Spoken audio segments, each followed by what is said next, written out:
शं वरुणः शन्नो भवत्वर्यमा शन्न इन्द्रो बृहस्पतिः शन्नो विष्णुरुक्रमः ॐ शान्ति शान्ति शान्तिः।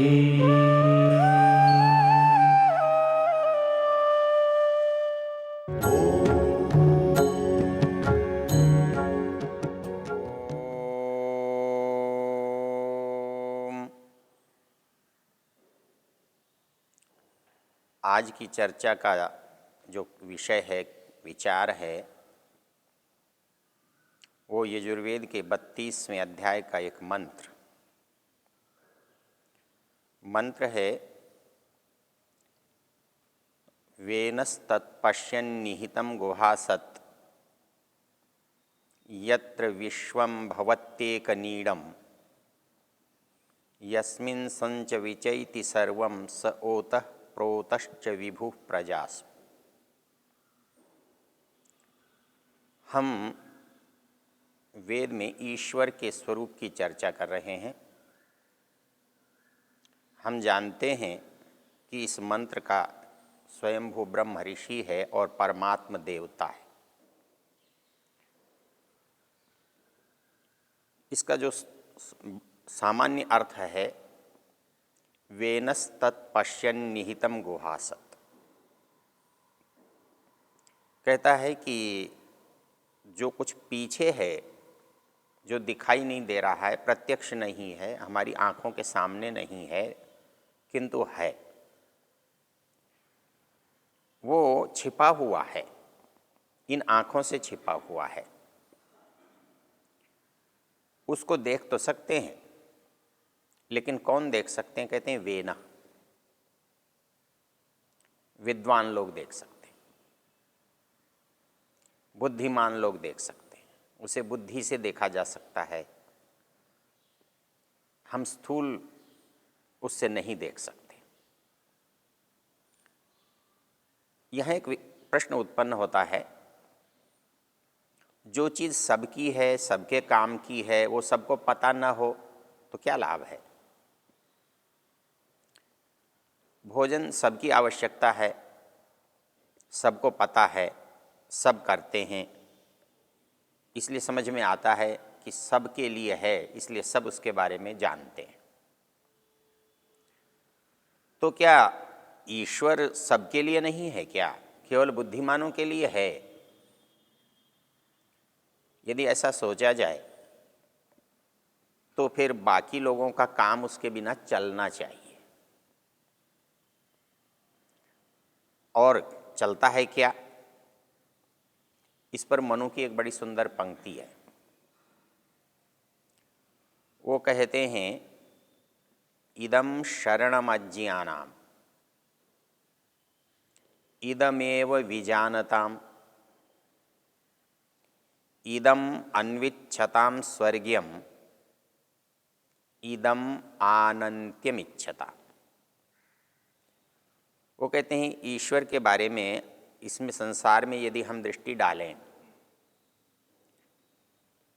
ये बात छोड़ दें कौन कैसा मानता है, लेकिन आपको कोई भी ऐसा नहीं मिलेगा जो मानता नहीं है। जो साकार माने, निराकार माने, चौथे आसमान पर माने, सातवें आसमान पर माने, मंदिर में माने, किसी गिरजाघर में माने, कहीं भी माने, लेकिन मूल चीज़ है मानना। ये बिल्कुल इस तरह से है कि व्यक्ति भोजन करता है, कोई सामिष भोजी है, कोई निरामिष भोजी है, कोई रोटी खाने वाला है, कोई चावल खाने वाला है, लेकिन खाता ज़रूर है।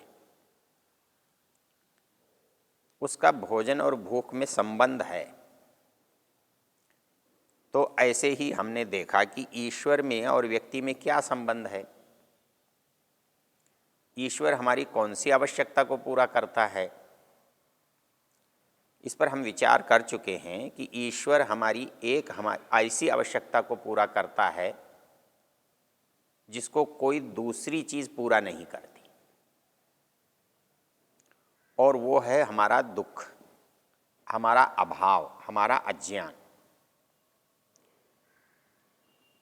तो जो भी व्यक्ति चाहे पढ़ा लिखा है, चाहे अनपढ़ है, चाहे किसी मत को मानता है, किसी संप्रदाय विशेष का अनुयायी है, लेकिन उसके पास इस जीवन के साधन हैं, और उन साधनों में एक ईश्वर है, उसका धर्म है, उसका धर्म ग्रंथ है, और इन तीनों के सहारे से उसका जीवन चलता है।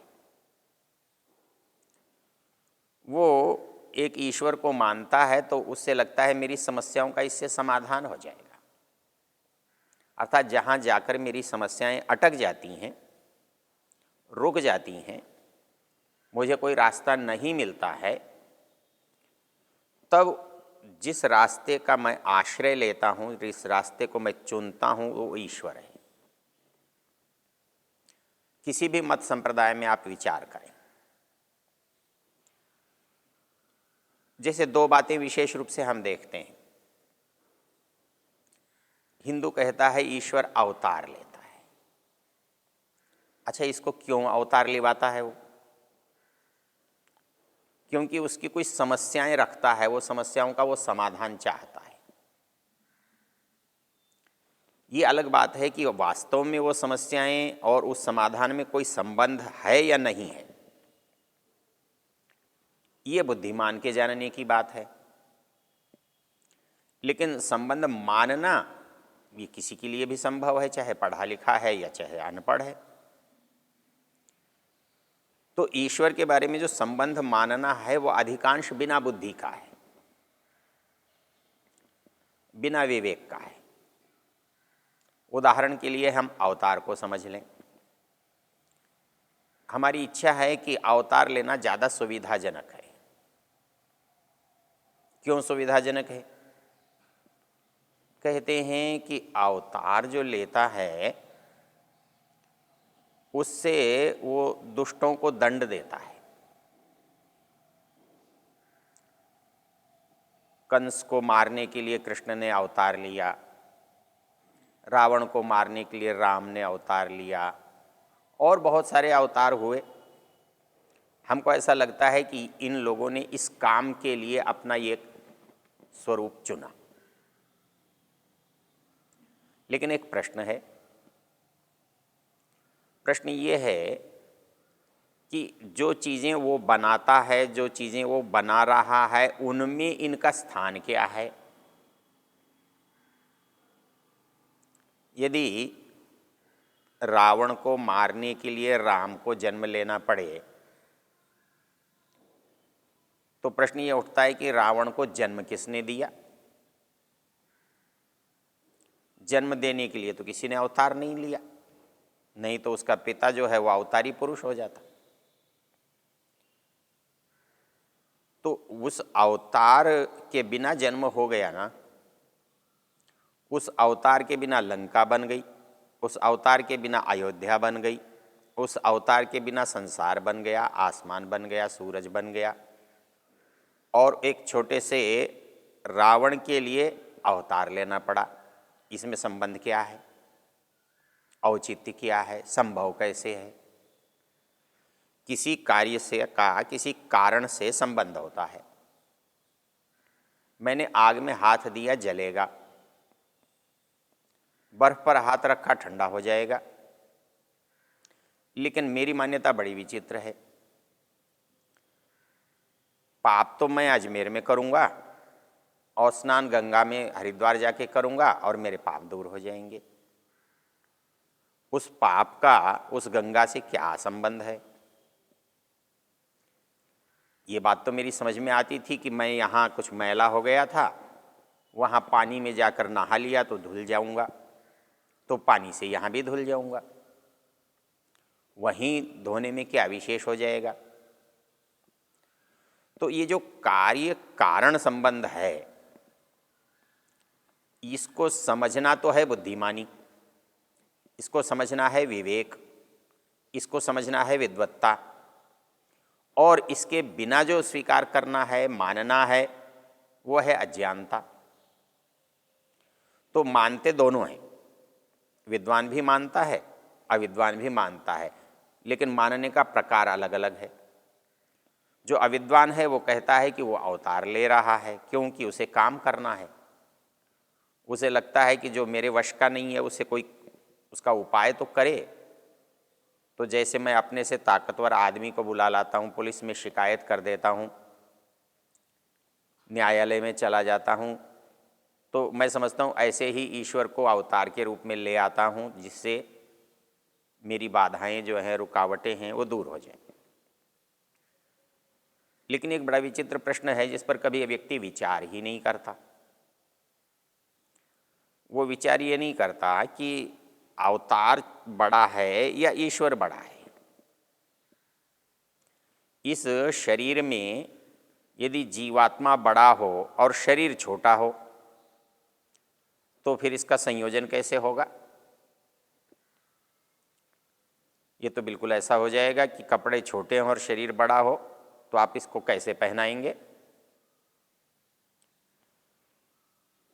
आप कोई साधन तो छोटा ले लें और आप बड़े हों, आप उस पर कैसे जाएंगे?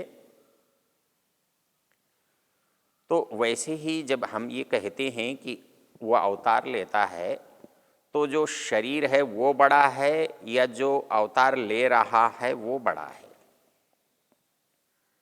पता लगा ईश्वर तो सर्वव्यापक है, ईश्वर तो एक है, ईश्वर तो समस्त संसार में है। तो है उसको आना कैसे और जाना कैसे, होना कैसे, नहीं होना कैसे करेंगे आप?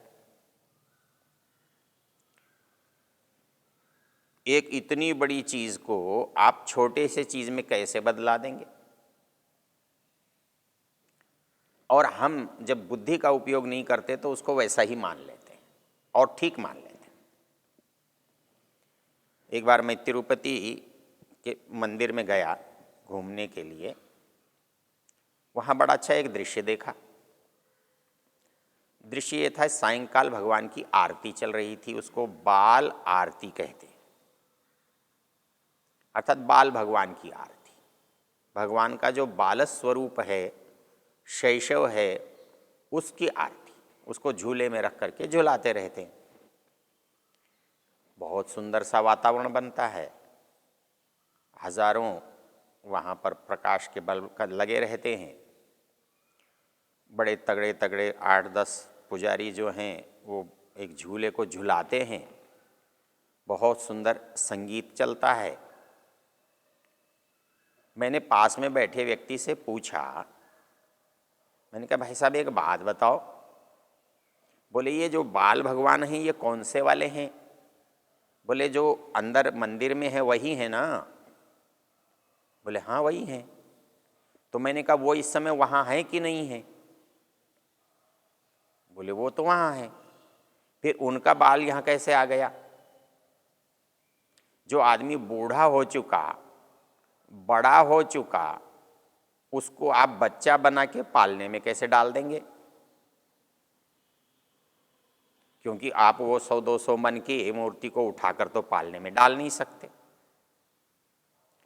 तो व्यक्ति बोला आप शांति से देखो ना, कितना सुंदर लग रहा है।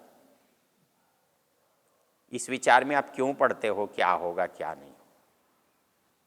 तो जब हम विवेक का काम करते हैं तो हमारे सामने प्रश्न पैदा होने लगते हैं, और जब तक प्रश्नों का उत्तर नहीं मिलता या उचित उत्तर नहीं मिलता, हमको परेशानी होती है। तो उसका एक ही उपाय है, विचार करने की आवश्यकता ही नहीं। तो हमारे सारे के सारे धर्मगुरुओं ने एक ही उपाय अपनाया, विचार नहीं करना, जो सामने है बस उसे मान लें। तो हमको किसी भी कार्य का कोई भी कारण संबंध हो या नहीं हो, हम मान लेते। दुर्घटना कहीं हुई है, हमारे भगवान साहब जी ने एक अजमेर के परिवार में पंडित सत्यानंद जी से यज्ञ करवा दिया। बेचारा वो कथा करता था, सत्यनारायण की कथा के साथ एक दिन यज्ञ भी रख लिया। शाम को जाते हुए दुर्घटना हो गई, 3 आदमी मर गए उसके। वो कहता है बस ये हवन करने का परिणाम है, और आज तक कथा करते थे तो कभी किसी की मृत्यु नहीं हुई, आज हवन किया इसलिए 3 आदमी मर गए। तो इस 3 आदमी के मरने का जो कारण है यह हवन करना है, वो मानता है। अब उस मानने का आपके पास क्या उत्तर है? कोई कार्य कारण संबंध आपको नहीं दिखाई देगा। तो मंत्र में जो एक बात कहता है कि उस ईश्वर को आप जान तो सकते हैं, लेकिन बुद्धि के बिना नहीं जान सकते।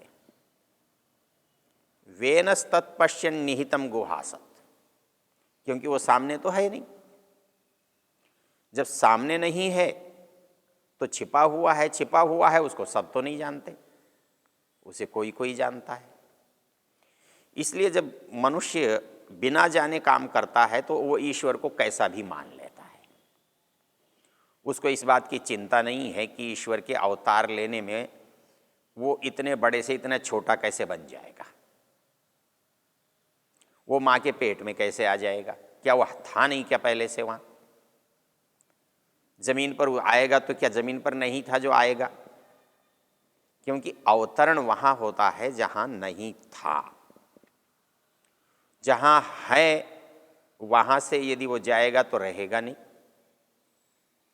तो एक जगह से दूसरी जगह पर जाना तब बन सकता है जब कोई चीज़ एक देशी हो, छोटी हो और जाने आने का स्थान बड़ा हो, तब तो एक वस्तु का दूसरे स्थान पर जाना बनता है। इसलिए बुद्धिमान व्यक्ति के द्वारा ईश्वर को जानना और एक सामान्य अज्ञानी व्यक्ति के द्वारा ईश्वर को जानना, इसमें अंतर है। ईश्वर दोनों के लिए आवश्यक है, ईश्वर के बिना दोनों का काम नहीं चलता।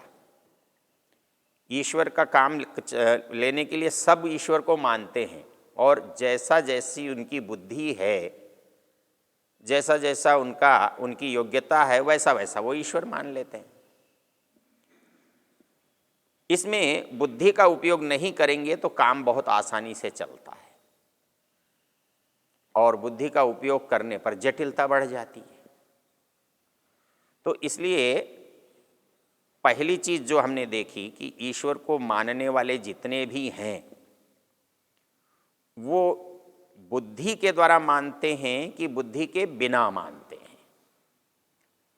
तो यदि बुद्धि के बिना मानते हैं तो वेद कहता है कि उसको तो विद्वान और बुद्धिमान ही जान सकते हैं। जानने के लिए बिना बुद्धि के यदि आप उसे जानने का यत्न करेंगे तो जब आपको संसार की छोटी मोटी चीज़ें बिना बुद्धि के समझ में नहीं आती, आप जिस काम को करते हो सदा से उसको भी बिना सीखे नहीं जान सकते,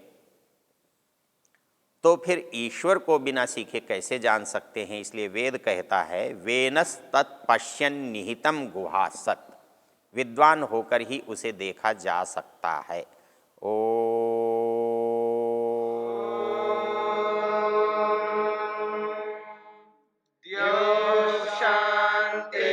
शान्तिरन्तरिक्षं शान्तिर्पृथिवी शान्तिरापः शान्तिरोषधयः